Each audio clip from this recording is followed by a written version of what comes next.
Hey guys, welcome to episode number 10 of Intelligent Wrestling Talk. I am Dan Janoff. And this is Anthony Feliciano, aka Tony V of Pro Wrestling World, ready to give you the intensity, integrity, and intelligence of all things wrestling. And boy, we tell you, this is going to be the 10th episode, and the 10th awesome episode ever. And if this is your first time listening to the show, first of all, welcome.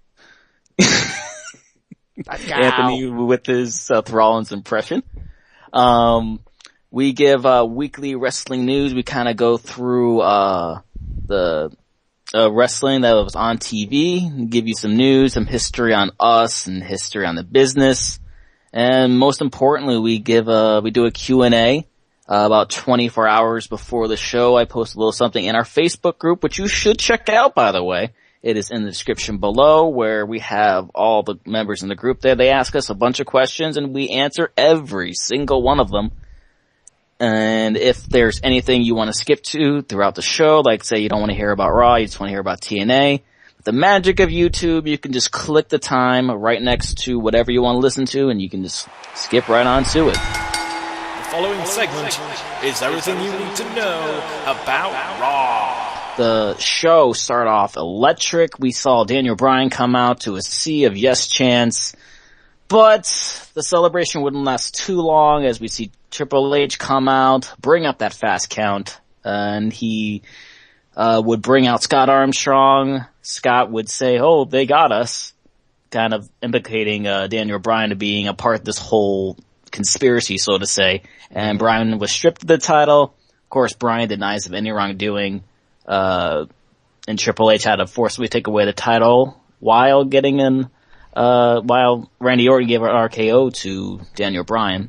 Then, after that, we would see Stephanie and Triple H talking about it, and Orton would come in, start arguing with him, and then Stephanie kinda, laying a smackdown on Orton there with that little promo that she did. I don't know what you thought about that. Oh, hey, yeah, when she went back to, she had that primal scream, right? Yeah. So, whoa, she's back. Hey, I thought the real highlight was when Triple H said that for now there is no WWE Championship, and I was like, whoa, is The Rock back? But hey, you know what this means now? Now Triple H is the champion. I don't know who's the champion. Is it The Rock or Triple H? Oh man, but, we would see that motivation sort of carry into his match against The Miz, as we would finally see the relentless Orton come back. It kind of seems like Stephanie got to him, and this is maybe the return of the old Randy Orton. Yeah, and not to mention, he doesn't even have his title. I mean, he's been screwed too. I mean, what, the fast count and everything, and he doesn't get his title back? I mean, hey, I want Daniel Bryan to be champion, but, in all fairness... Yeah, and speaking of Daniel Bryan, he was put into a match at the end of the night with Roman Reigns of the Shield, and it was a good, solid match. We saw the Shield and Orton at ringside. Eventually, we would see all of them get involved and start beating down on Bryan, and then we see him getting out the chair, putting it around his head. Everybody thought, oh, here we go again. Daniel Bryan's gonna get beat up on, but no. We would finally see Daniel Bryan get some help from the entire locker room. Including Zack Ryder? Including Zack Ryder. And right. I just want to say, for those of you who have been complaining and wondering why we've been seeing Daniel Bryan get beat down week after week, show after show, it's because of a moment like that. That moment wouldn't have meant as much if that didn't happen. That's right. In fact, I'm actually glad you said that, because you took everything I thought of, but put it into words. Well, good. I'm happy to do that for you. All right, and other events that happen. We'd see Dusty Rhodes end up coming out and defending his sons from pretty much being fired, and Stephanie would come out and say on the spot, they only have one spot open for one of them, asks him to choose. He says he can't do it, and tells him he can go straight to hell. And Stephanie brings out the Shield, brings out the Big Show. The Shield she tells the Big Show to knock out Dusty Rhodes. It took him a little bit, and once again, I guess he was crying a little bit, and he finally does it. A little bit. He was crying more than a girl found out that Twilight Breaking Dawn Part 2 is going to be the last in the franchise. Look, Big Show comes out and he knocks him out, and you know, now Dusty Rhodes is in this hospital thing. So I wonder if this is all going to be, maybe there's going to be a big payoff out of all this. I mean, I hope so. I mean, just to see Big Show crying there like that, it make me feel so bad for myself as a wrestling fan, because we're being cheated out by this Big Show being his wussy little guy. Meanwhile, earlier this year, he's calling Sheamus the Irishman, and, you know, the Alberto Del Rio, the dirty Mexican, and here he is sobbing. I mean, am I going to feel bad? No, I want to see Cody Rhodes maybe have a shot at the Big Show. Yeah, I mean, that's something I think we'll eventually have to see, because eventually he's going to have to stop saying like, oh, they made me do it, and he's going to actually have to start owning up for his actions. That's right. All right, and we would also see Ryback come out with Paul Heyman, and Paul Heyman was very adamant. What's that? Oh, I'm sorry. I was going to say cleanly shaven. His appearance is totally different. Yeah, that too. I was going to say something about that, but yeah, he looked pretty good. Yeah, and, I'm sorry, I cut you off. And he outside of being in a wheelchair, he kind of was pretty adamant about his victory, and he said he owed his life to Ryback. And, you know, Ryback, of course, once again saying, no, he doesn't like bullies, he doesn't like Punk. Oh, it's a fair statement. Yeah, and he gave him a little kiss on the Paul Heyman gave Ryback a kiss on the cheek. And right at the same time, the IWC was going nuts, typing in hashtag Ryback Mountain. Ryback Mountain. This is the best. There's a meme, I think it was shared by the Spotlight page, and they said, once you go Ryback, you never go back, and it shows Heyman on the wheelchair. Oh, God. It's so, like, come on, guys. Oh, my goodness. But, hey, you know what? I actually like this alliance. I really do, because, I mean, I'm one of the few who really likes Ryback, and I like him just fine the way he is, face or heel. But I think this alliance has a lot more chemistry, no pun intended. But I think it's got a lot of chemistry because, let's face it, they got that cool interaction like Punk and Heyman had. Whereas with Heyman and Axel, it felt more dry, and you kind of knew where the story was going to be ending because little by little Heyman was showing his doubts about Axel. Yep. But now here he is with a formidable opponent, and not to mention they already have a history together with CM Punk, Ryback and Punk. I mean, well, with the quote unquote screw job on Ryback. Right.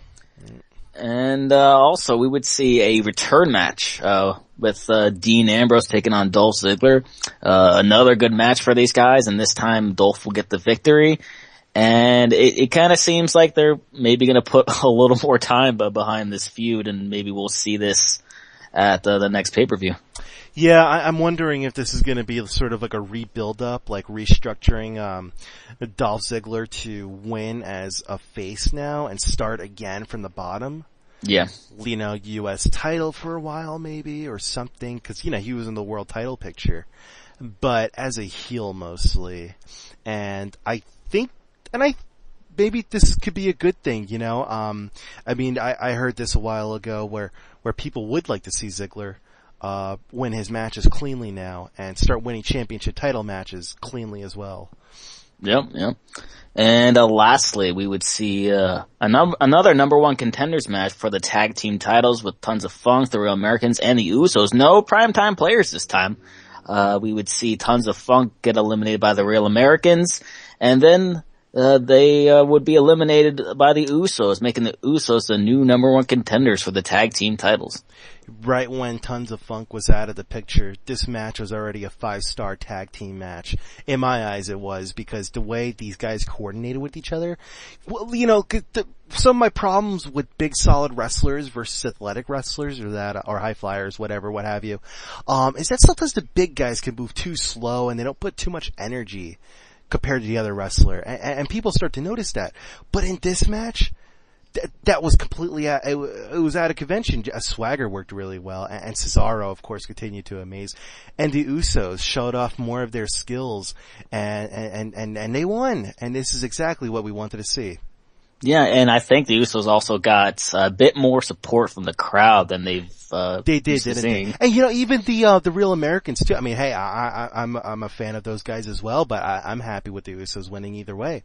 And with the Real Americans, that whatever they went, we the people, it felt like almost the whole stadium was saying that with them as well. Yeah, man. So this was people on both sides, and this is one of those matches where I love the crowd where they cheered both sides.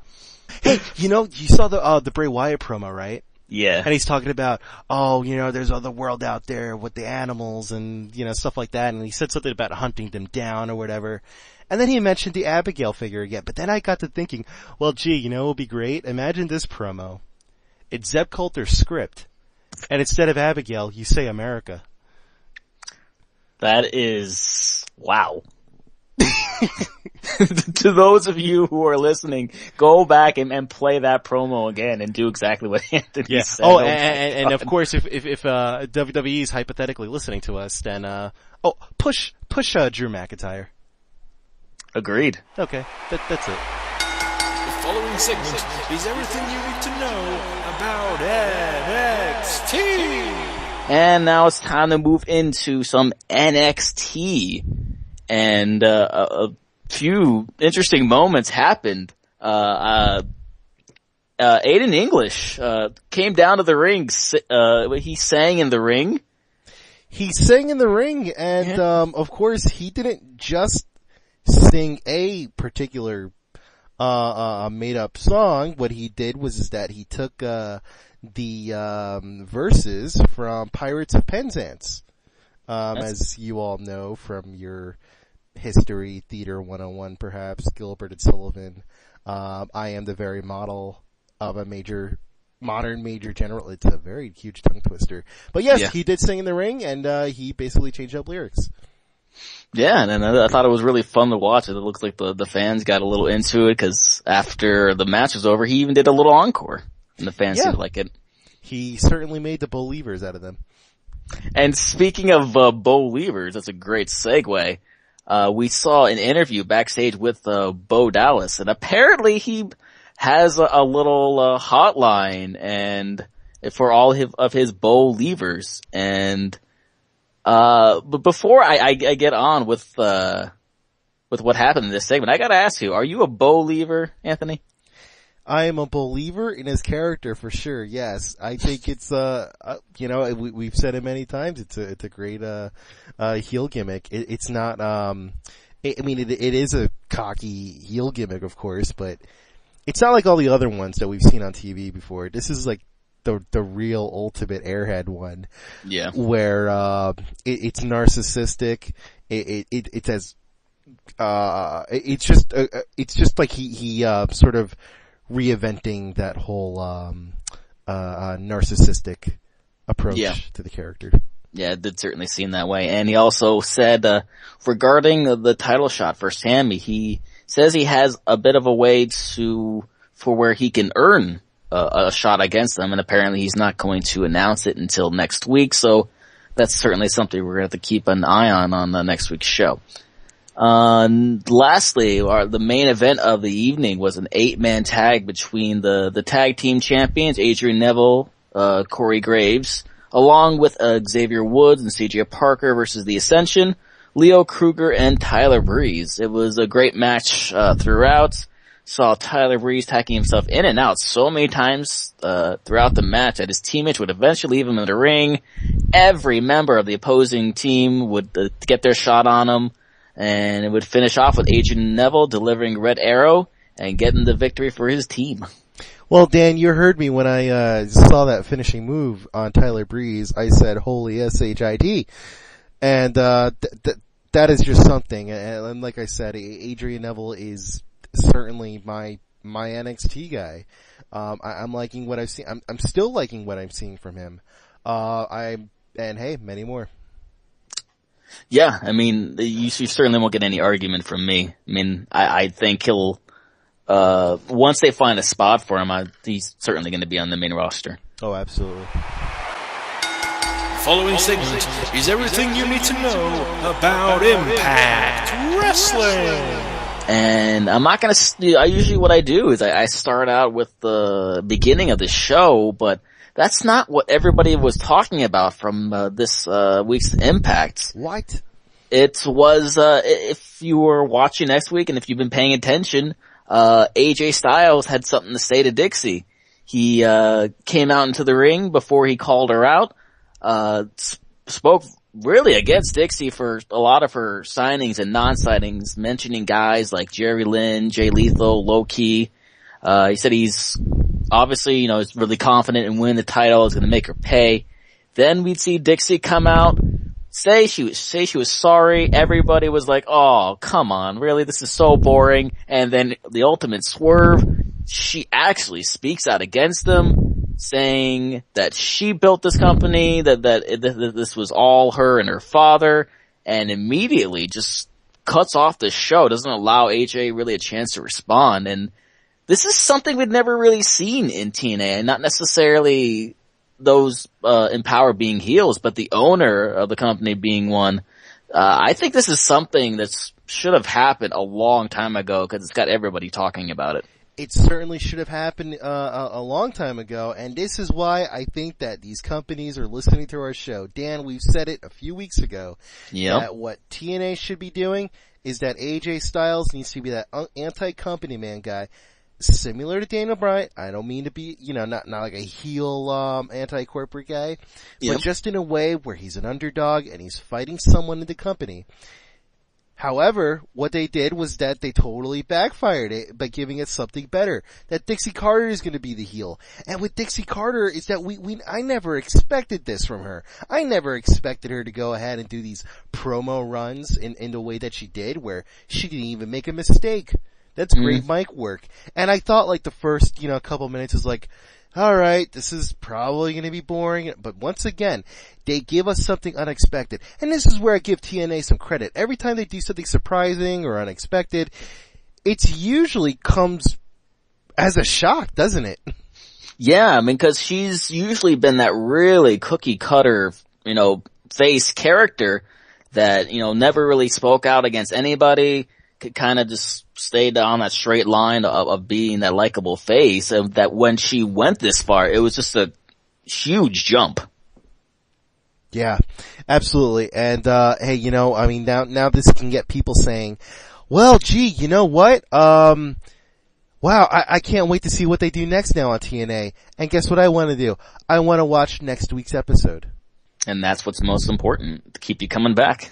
And AJ Styles also called it the alternative place to watch wrestling, meaning they know they're not number one, and hey, maybe they'll never be number one. But that's not just it, isn't it? I mean, it's just, as AJ Styles said, provided the alternative. This is where people also want to watch wrestling if they're, cause let's face it, I mean, I would have to assume that a lot of TNA watchers would also have to be watching WWE as well.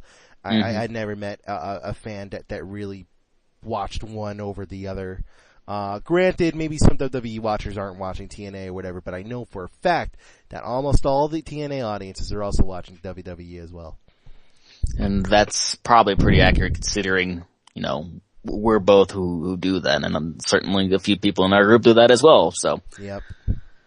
Moving on to other things that happened, we saw the beginning of the show start off with, Magnus having a bit of issues with the newly formed Ego, that being of Kazarian, Bobby Roode, and Christopher Daniels, and he challenged one of them to a one-on-one match. It would end up starting out as Kaz being the one to come out. It wasn't really a match, but then eventually all the rest of Ego would come in, and then we would see Joe and Sting get involved to kind of even the score.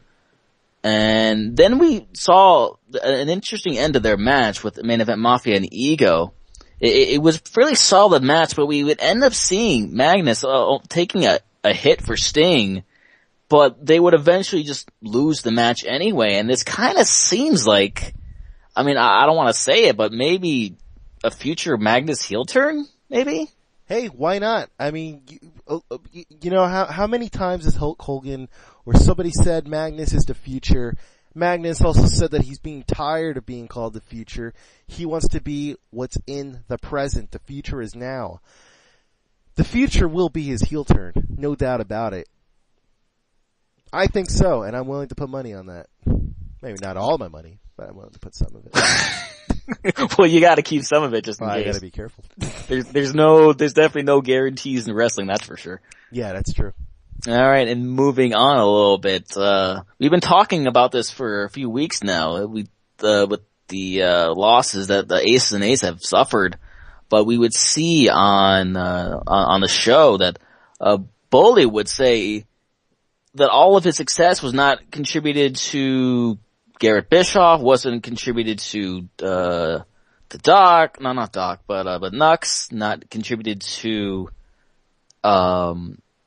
Wes, but to Brooke Tessmacher, that he would not be the World Heavyweight Champion if not for her, and all of Aces and Eights spoke up highly against them, mostly so from Nux, and Bully ended up getting all of the stand down and kind of getting in their face a bit.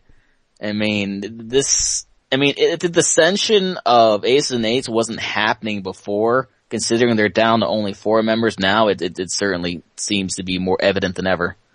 Well, you said something interesting before that it will have to be on Bound for Glory, that they're definitely going to split, right?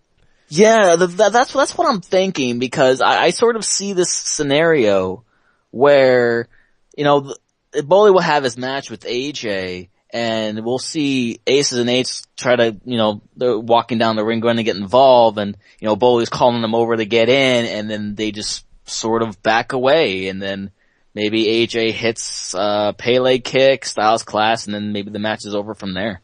Mm-hmm. Or considering what happened with Dixie, maybe she gets involved now with her new hatred with AJ. Oh God, you know, but the last thing she needs to do is revive Aces and Eights. Well, maybe not necessarily them. Maybe it's just him and her. Well, that's true. You know, I mean, it does seem year after year they do go for the big bad guy faction. So, hey, maybe Bully Ray and Magnus can join forces. Yeah, maybe they can be all on the same team with Dixie. I mean, who knows? Yeah, why not? And another interesting thing happened, I guess more random. Manic had a match with Jeff Hardy, and of course, you know, Hardy ended up winning the match. But then we would see Sabin just, you know, he came in the ring, congratulated him, and just randomly attacked him from behind. And then afterwards, you know, if attacking Manic from behind didn't really show the heel turn, he had a speech backstage afterwards saying that it was all about respect, and that's heel turn 101. Yeah, this heel turn sort of came out of nowhere. No pun. Nope. Randy Orton thing. Certainly not. Yeah, so it's an out of nowhere heel turn, and it did look kind of obvious that that's where it's going to be headed, because of Chris Sabin's impulse to use his hammer during a match he had a couple of weeks ago. Yep. My only worry is that because this is such an out of nowhere heel turn, do they have a storyline prepared, or is he just going to be damaged goods now, where he's just going to be used whenever, just as a heel, just to fight against good guys? Is he going to be there to help put over maybe Magnus? I don't know. I mean, I would hope it would be to more put over Manic, but it just seems so random at this point. I'm not really sure how he could benefit. I'm sorry, that's who I meant, Manic. I don't know why I said that. Yeah, my bad. It's the M's. I mean, it's really hard to tell just cause it just feels so rushed. You know, there's not really a lot of planning out for this. Not to mention, we got a lot going on in storylines with TNA also currently. You got the fall of Aces and Eights. You have that. Obviously, we're all expecting for the AJ Pipe Bomb too to come out soon too. And, this heel turn just sort of seemed just too abrupt. Yeah, and it kind of a bit out of place in the show that already had a lot going on in it. Yep. And then speaking of a lot going on in it, it's kind of funny that this is it's so far down on our list of things to talk about, but we have to talk about the match. I guess Mickie James' kind of farewell with ODB. Ended up seeing her handing the belt over to ODB when what's turned out to be Mickie James' last match in TNA for now.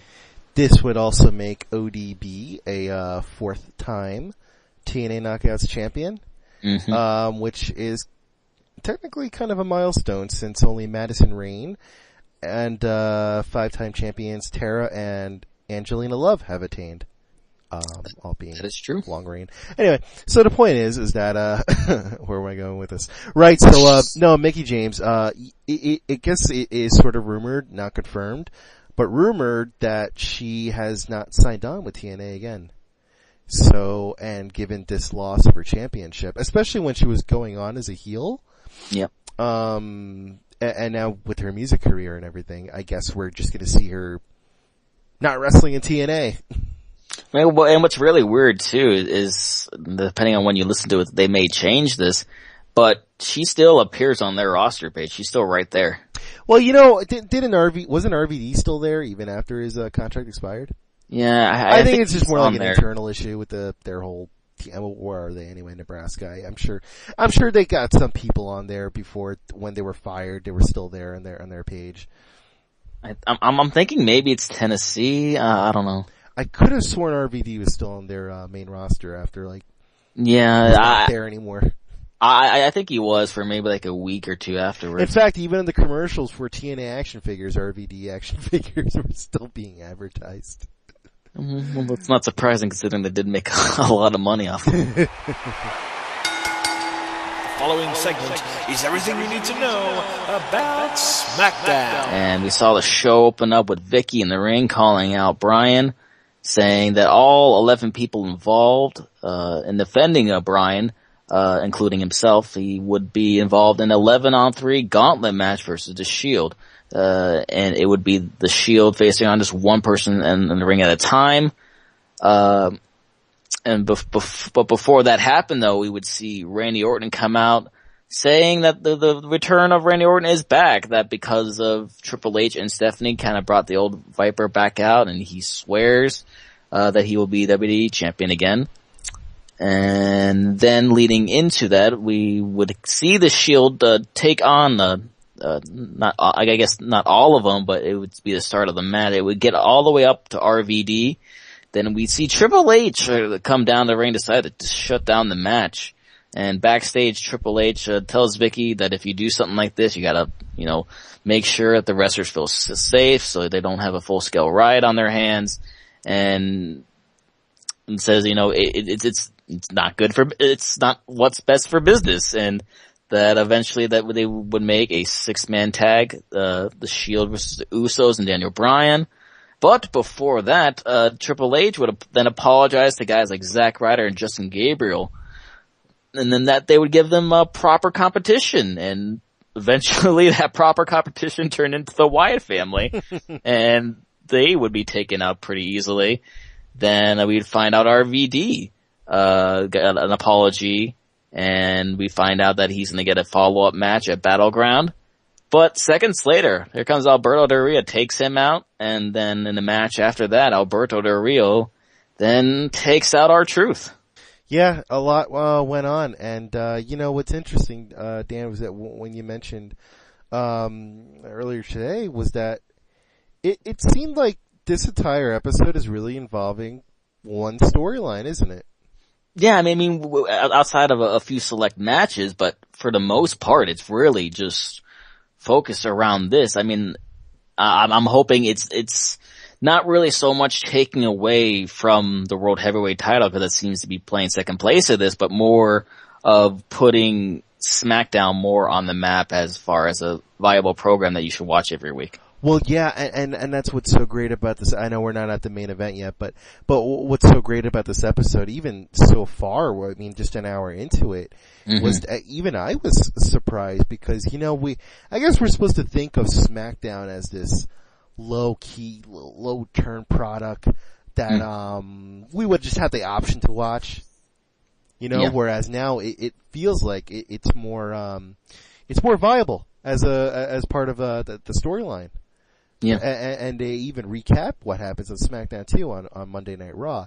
And sometimes I get worried that sometimes all the good ideas are going to be on SmackDown first and not Raw, which most people would watch. But considering that, there's quite a few of us actually who watch all the programs, it makes no difference, but, it's whatever. Yeah. And, the main event, as I spoke with a little bit earlier, we see the Shield taking on the Usos and Daniel Bryan, and this was a pretty awesome match to watch, but it ultimately would end up with a running knee to the face of Dean Ambrose, and surprisingly, no run-ins or anything from Big Show or Triple H or whatever. The match would just, and the show would just end right there with the Usos and Daniel Bryan celebrating. Yeah, I wonder if this is to avoid repetition of Daniel Bryan getting beat up a lot. Yeah. After matches. I think this is just to establish his character, to still be a force not to be reckoned with. Whereas if he'll keep losing when he's not champion, it's gonna look not so good. Yeah, I mean, cause they certainly need to have a little bit of change. I mean, we saw that on Monday when, he was standing there in the middle of the ring, with all the guys with him. It is nice just to see that every now and then, but I don't expect him to be, standing out there every single week now. Oh, no, of course not. Because as I said about Raw, the less this thing happens, the more it'll mean when it happens. So, indeed. And the last match I want to speak a little bit about was the Divas match between AJ and Naomi. It was a pretty solid match. We would end up seeing AJ getting the victory via her Black Widow. And they really seem to be building this match between her and Natalya, though I don't think they have announced that yet. It just sort of seems like that's where they're going with it. Man, I'll tell you, I really like Naomi. I think she's a solid Divas wrestler, and I think she could stand on her own. And I also think that she put on a really good performance as well with AJ. I mean, they both did. But what were your thoughts on this match? Considering Divas matches are usually the bathroom break matches.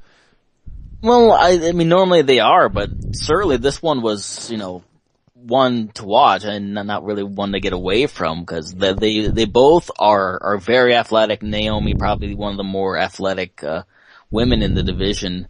I've kind of been saying this for a while. I do see somewhere down the line, maybe not this year, maybe sometime next year, maybe she gets a run with the belt. Yeah, I mean, why not? I think she's I have a feeling she's just going to be like a very, very underrated talent. Yeah, and I'm hoping that she does eventually get a title shot, that she doesn't just get pushed away, Following segment is wrestling news. Well, alrighty. TLC, Tables, Ladders, and Chairs, has actually been announced to be in Houston, Texas. Last year, it was at Barclays Center, Brooklyn, which I missed out on. However, it will be not in Barclays Center.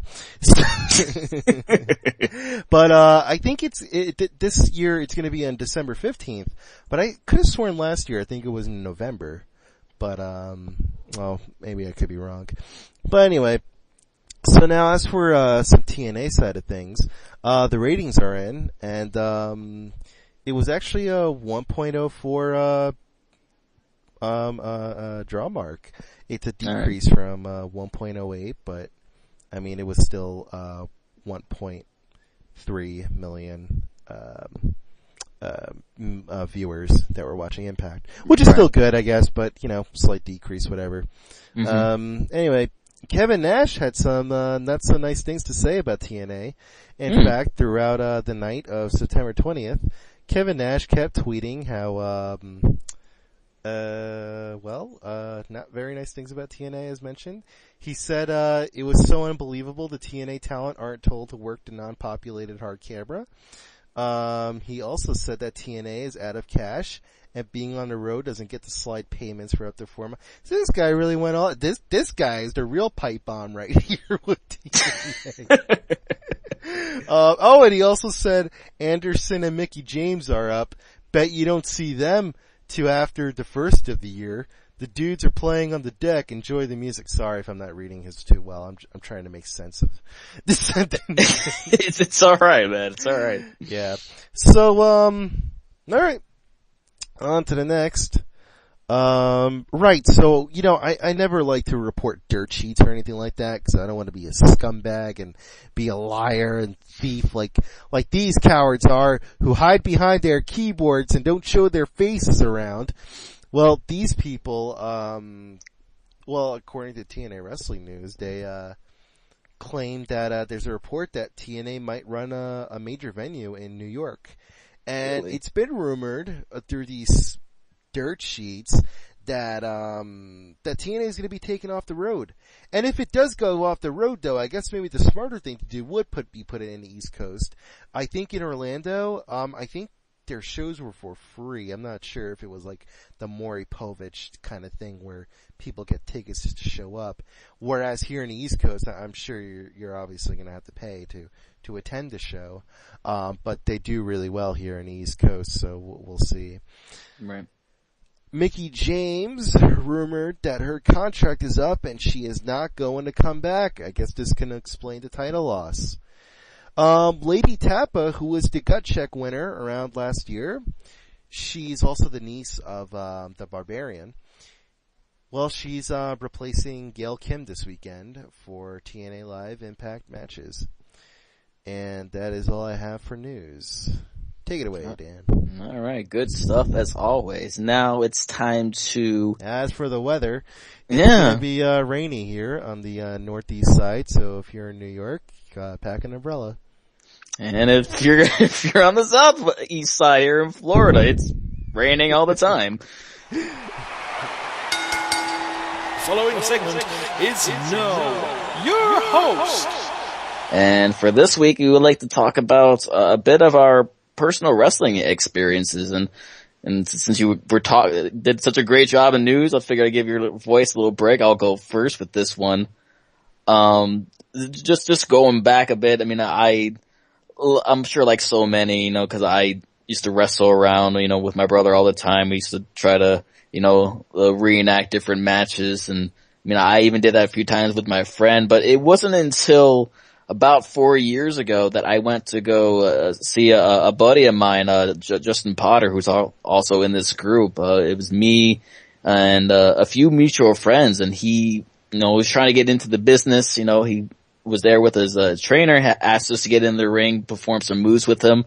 I was actually able to take a few different suplexes, and I was shown how to take a drop kick and how to properly fall on the mat. But it didn't really matter how I felt, because when I woke up the next morning, my whole body was sore. I could barely walk straight. It was pretty bad. So, for those of you who say, oh, the wrestling's fake, it doesn't hurt, blah, blah, blah, blah, blah. Even if you land on the freaking mat properly, that stuff still hurts like crazy. So I don't get it. Alright, so when you get power bombed, right, do you feel the pain in your back, or is it your neck?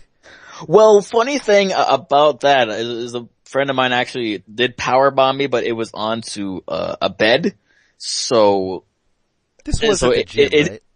Well, this part, no, but when I was taking the suplexes and taking the drop kicks or whatever, that was all in the wrestling ring, and was actually really fun that I was actually able to ref a little mock match between the trainer and trainee. That was pretty cool. Did you actually do like the elbow taps or any of that stuff, or say 1, 2, 3?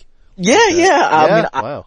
I would do that, and sometimes when somebody would do something illegal, or if the person playing the heel was doing something bad, I was always, tell them not to do that. Or do you slap your elbow, point your finger, and say, "Hey, watch the hair, watch the hair"? Well, funny thing is, I actually did do the watch the hair part because one of them had longer hair. He's like, oh, he keeps grabbing my hair. It's like, oh, watch the hair. Yeah. But, that's my little, personal wrestling experience. That's really cool. So wait, going back to the suplex then, did your neck and back hurt for that one too? Well, it didn't hurt at the time. Everything just sort of came at me the morning after. So you gotta wonder how, actual wrestlers must feel then working through all that and, Monday Night Raw, then Tuesday Smackdown tapings, not to mention WWE Superstars, which Ryback usually does. And then of course Sunday pay-per-views during pay-per-view weeks as well. So they're working a lot.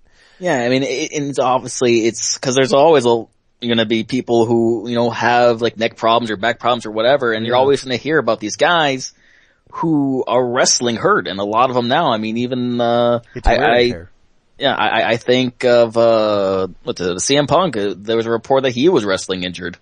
I don't know how true that was, but well, it's sort of, I don't know if you've ever seen the movie The Human Centipede. Oh God. Well, anyway, the point is that, those three actors, they play the victims who are sewn from mouth to anus to each other. Well, it's not funny, Dan. So what happens is that, well, in the trivia section, after doing, I guess, however hours they're doing that, cause they're filming different takes, they actually get massages after that. So, well, I imagine so, cause your body is in that position for that. So I wonder if, they can accommodate wrestlers and do massage. I'm sure, obviously wrestling is different than being on all fours, mouth to anus. Okay, well, getting away from mouth to anus, I mean, I'm pretty sure they do have, like, trainers in the back, licensed, massage therapists who actually do travel on the road with them. Well, yeah, I hope so. Okay, so let's move about as far away as we can and get to, your personal wrestling experiences. Right. I almost forgot about mine. Yours was so interesting. Yeah! I started talking about Human Centipede.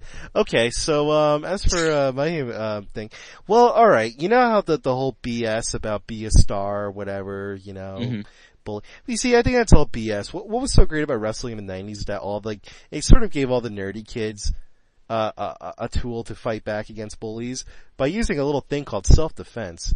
Well, a kid threw baloney at me when I was in 7th grade in school. And, it was just like a thing where, call me names, but then, eventually the baloney throwing would, see, I didn't care if anyone called me names or whatever, but just the throwing food or whatever, like that's not cool, I wasn't a Ryback fan then because he didn't exist, so I couldn't just say, feed me more or be a star and talk about it. No! You know what I did? I got up and I gave that kid a spear.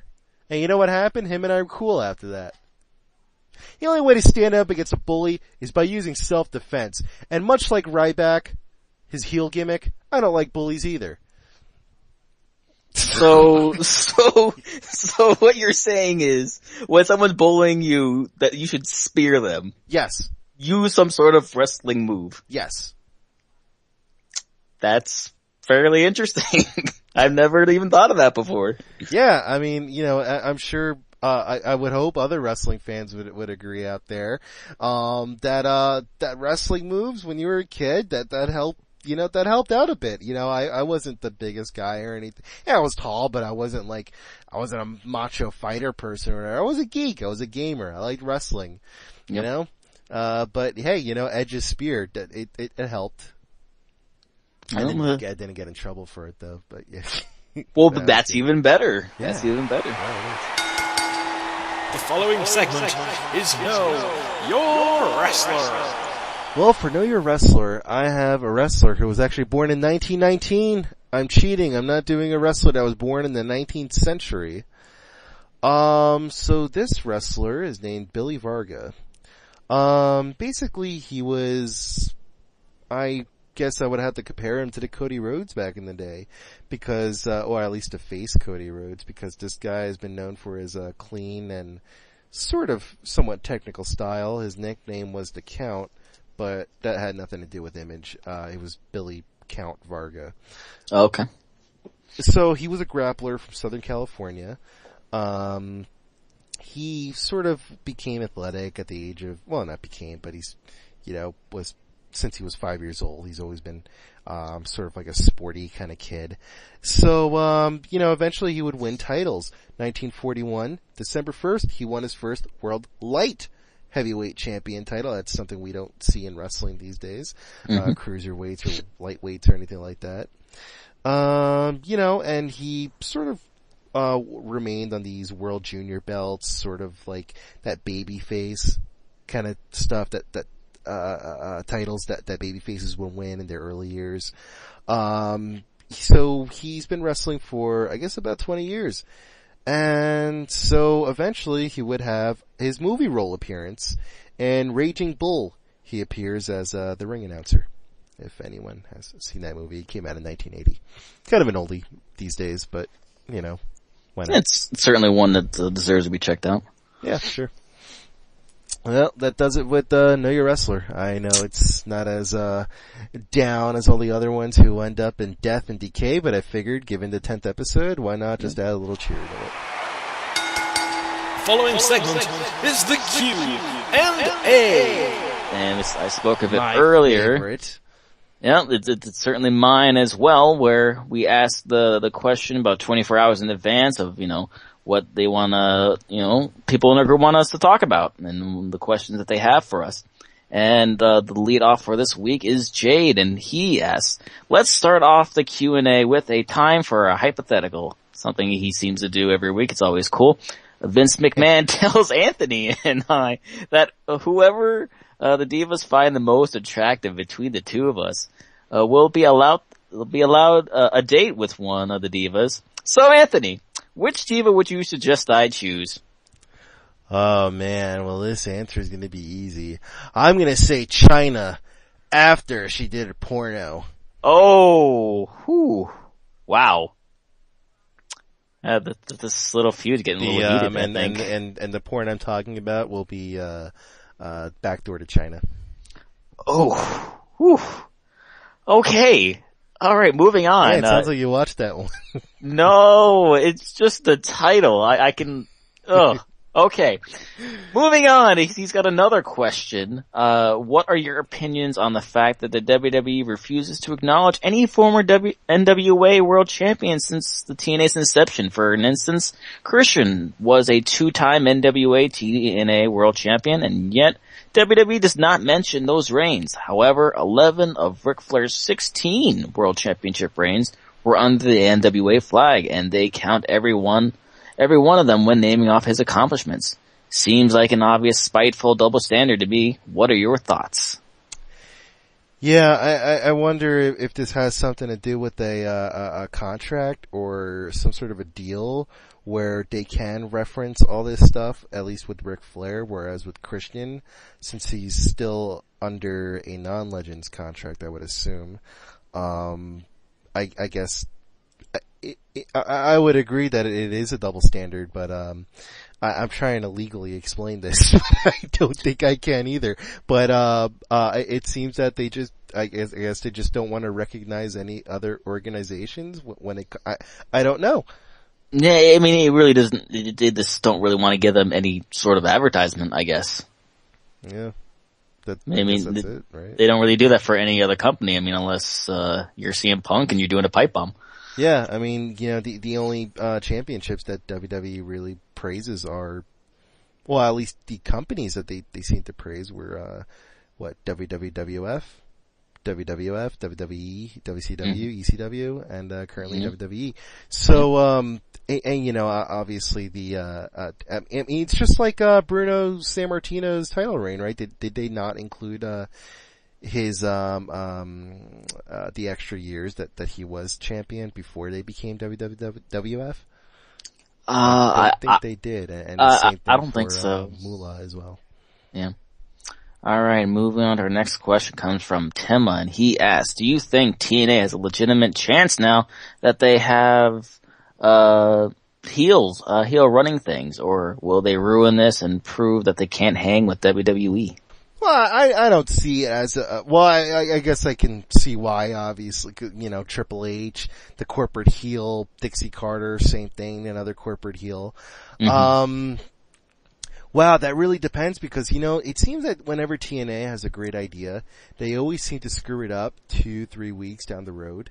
Yeah. Look at Hulk Hogan. Anything he touches has turned to, I mean, every time he says, check it out, dude, this guy is the future. And what happens? Well, that guy winds up still being screwed and still being called the future. We're seeing that with Magnus. We're seeing it with everyone else. I think, now I do think that, as far as your chance, I'm guessing you mean success, right? More viewers. I would definitely say yes in the short term, but we'll see how they do in the long term. Yeah, and it's certainly a step in the right direction, but, we have to see where it goes. Alright, he has another question now. He wants to know was your all-time favorite faction or group. He personally loved the NWO Wolfpack. And I loved D-Generation X when I guess I'm a youngin compared to, most wrestling fans, and, I like, and when I got into wrestling, DX was really the first, faction that really, caught my interest, that took my attention away. And I liked what they did because all their promos, they seem to be doing something different and cool all the time. Just like the WCW Invasion. Just like the, like outdoor promos. Promos that are not always in the arena. Doing things in the arena that seem unpredictable, like peeing in the parking lot. I mean, who does that? Yeah, that's a little weird. But, yeah, I'll agree with you on that, but I'll have to go a little more old school. Got to go with the Four Horsemen. You've seen guys over the years having guys, of course, Ric Flair pretty much being a leader. You have guys like Arn Anderson, Ole Anderson, Lex Luger was in there for a time. And those to forget, but, Chris Benoit was in there for a period of time. And, I'm not just mentioning just by him, but, they certainly redefine the business as far as the way factions need to be presented. And they were always presented very strong and, they had the belts, so. Now, this is, obviously, you see, this is how you could tell that this is an age gap of wrestling fans here, right? You've seen wrestling, young as well, and I'm younger than you are, and I think a lot of people around my age would probably say DX as well, unless of course they were watching WCW or whatever organization from like day one. But yeah, that's interesting stuff. I've seen this question being asked a long time ago in pro wrestling world when someone asked it, and I said DX, and I think there was an older wrestler, I think his name was Quan Chang or whatever, he said for him it was Four Horsemen as the I don't want to misquote him, but as being that faction that was really, really important. So yeah. Alright, so moving on to the next question. We have one from Shaun, who says, if TNA were to put their world title on a celebrity, who do you think it would be? I'm not going to give you any choices. Time to work that brain. And a little wink. Alright, so, who do you got? Alright, well, TNA title would have to be a publicity title then, if they're going to put it on a celebrity. Yeah. I think, a lot of people hated when, David Arquette was the champion in, WCW. But I think just for publicity's sake and finding the right celebrity for this, I'm gonna have to go with a guy from, It's Always Sunny in Philadelphia. And it's gonna have to be Rob McElhenney, the guy who plays Mac. And cause in the show, his character has always been like this muscly guy. And during the wrestling episode, that was like one of the best all-time episodes of It's Always Sunny. And I think if, there is a celebrity or an actor that has a chance to get a title shot at least, it should be someone from, It's Always Sunny in Philadelphia. Although it would definitely really hurt the TNA belt. Yeah. Like I said, if I were a marketer, that's what I would be doing. And, that's obviously not a better route to go, but I guess kind of go a bit more in the opposite direction, going with, a movie star, and not only a movie star, but an action star that in, Jason Statham. I think, I think the belt will look good on him. He's already well built. He already looks like, cause he does do a lot, of stunts, and I'm sure a lot of them, he knows how to take falls or whatever. So I think he could work with it. And what's his finisher? The, neutralizer? Sure. I mean, that could work, maybe like a knockout punch or something, I don't know. Or maybe like a spin clothesline, maybe. Yeah. Alright, next question comes from Silva, and she asks if the screw job at Survivor Series 97 didn't happen and you were the booker, how would you have ended the match and who would have won? A lot of people, I don't know how they feel about this, but I gotta say, Shawn Michaels, I think, Bret Hart should have lost. Mm-hmm. I think, if you're gonna lead the company for another company, you have to lose the belt. Even now, I could say, hey, maybe we could take the belt away and no one's champion after that, but then technically that would still mean that Bret Hart really technically is still champ because he would never have lost the belt.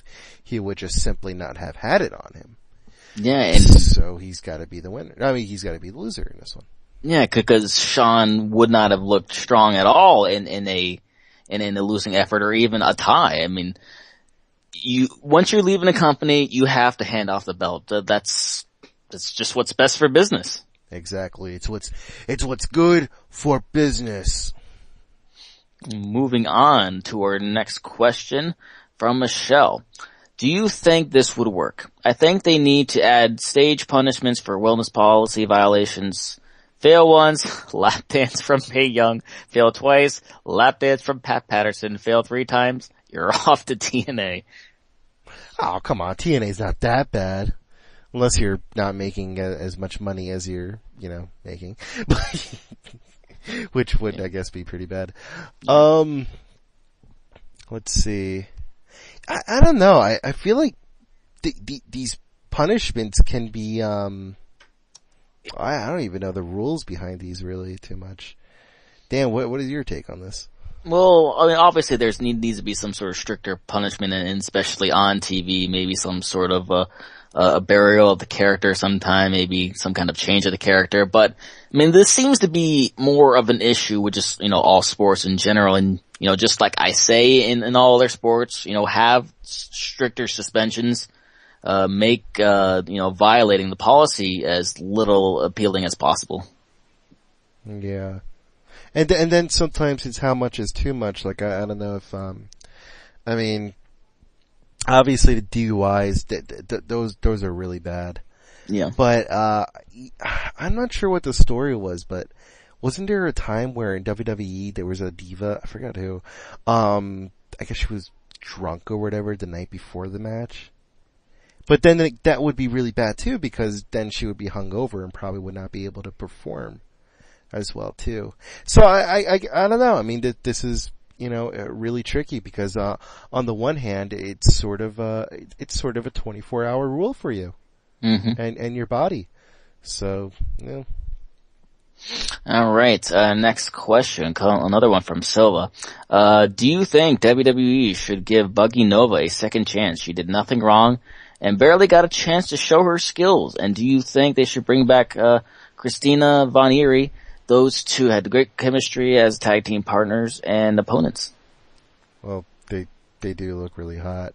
I mean, these are like the anti-Bella twins. These are the anti-divas as well. I'm surprised that they're not here to form a faction of some kind.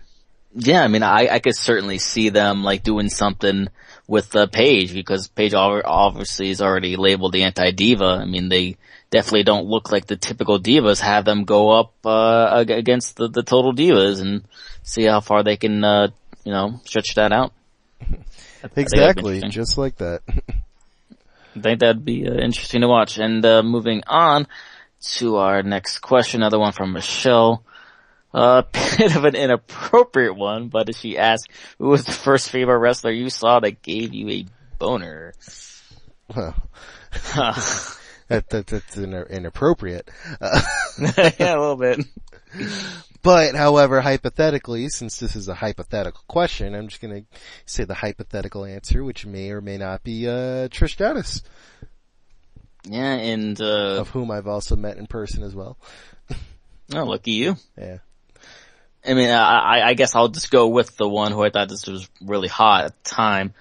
Go with, I mean, not at the time, but, you know, in that moment when I was first seeing her wrestle with, that would be, Lita. I mean, she was, definitely stood out. You know, she wasn't, like all the other wrestlers at the time. Yep. That's true. Alright, moving on. Another one from Shaun. He asked, which wrestler do you think has the most surprising voice? For me, it's definitely Mason Ryan, but how about you? I feel like, Ryback really surprised me when I first, like, actually hear his, promo. Really? From like, yeah, I know it's a weird answer. I know I'm on the Ryback, wagon here, but, when he first spoke, I think he was interviewed in the stage and Ryback's, first in-ring words were, revenge is the confession of pain. I am not hurt. I am hungry. And he was very poetic. Mm-hmm. Almost too poetic. Sort of like a Bane character, you know? Yeah, I see that. Yeah. And he's bald. Just like Bane. Just like Bane. All he needs is the mask and he'll look just like him. Exactly. Alright, well for mine, I'll have to go with the obvious one because I can't really see of any other one. I have to go with the low key. I mean, you take a look at this guy, he's not exactly big, and he's got this really deep baritone-like voice. It kind of like, wait a minute, is that voice coming out of his mouth? Yeah. You know, I couldn't think of one any more obvious than that one. Alright, moving on to our next question. This another one comes from Michelle, and she asks, you both should have a bet right now on who will get on Raw or Smackdown TV next out of Ezekiel Jackson or JTG. Do it live on IWT so that the listeners are all witnesses and you can't both have the same guy. See, I feel like picking a talent is sort of like a jack-in-a-box. You'll never know what's gonna pop out if you just hit the right note. Wow. For me, it's an eeny, meeny, miny, mo situation. Right. And I want to pick JTG because I think they're gonna be pushing the smaller guys now. And I notice in NXT, it's mostly smaller guys and not these bulked up guys. And, you know, it's hard. It really is to pick between these two. But, I'm gonna go with JTG because, you know, R-Truth, let's face it, he's not gonna last very long in WWE. I can't expect him to do so. And I think JTG should be replacing R-Truth in Raw if I were running things. So do you think he's gonna come down the ring rapping? I would hope not. But, unless his rap is good. Which I'm sure it would be because because believe me, like live perform, like when I saw, when R-Truth came down in, Barclays Center and I was trying to make out what he said. And I look up the lyrics for his song and it's like, there's so many N-words in the real lyrics. All these add-ons to, it's just not good for business. No, and I guess I'll have to go with the exact opposite. And since we can't pick the same guy, I'll go with Ezekiel Jackson just because I still think Vince is still loves the big guys. You know, so I think he still wants to push them in a sense as you know, because obviously he has Ryback in the position he's in feuding with CM Punk. I mean, that's obviously big time for him or really anybody considering the status of CM Punk. Well, do you think Jackson would also benefit from teaming with Big E Langston? I mean, I could see it. I mean, it would be... I actually didn't even think of that. That would actually be... Maybe we can get a Nation of Domination 2 going on, right? We could bring him and JTG in it as well. Yeah, and maybe if they start, you know, tag teaming or whatever, there's something else we could take credit for. Yeah. Yeah, exactly. So, okay, what do we say? JTG, Jackson, and, oh god, who else? Oh, Big E Langston? Yeah, and, any combination of those three guys. Or the fourth guy. Who would the fourth guy be? It could be either one of the Usos or whatever. Either one of the Usos, they're already a tag team. Or Roman Reigns. Yeah, he's gonna be the next Rock, right? Well, I guess if it's a true Nation of Domination. Yeah.